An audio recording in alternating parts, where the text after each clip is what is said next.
लक्ष्मीनिवास निरवद्य गुणैक सिन्धो संसार सागर समुत्तरणैक सेतो वेदान्त वेद्य निज वैभव भक्त भोग्य श्रीवेङ्कटाचलपते तव सुप्रभातम् लक्ष्मीनिवास निरवद्य गुणैक सिन्धो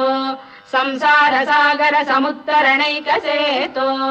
वेदान्त वेद्य निज वैभव भक्त भोग्य श्रीवेङ्कटाचलपते तव सुप्रभातम्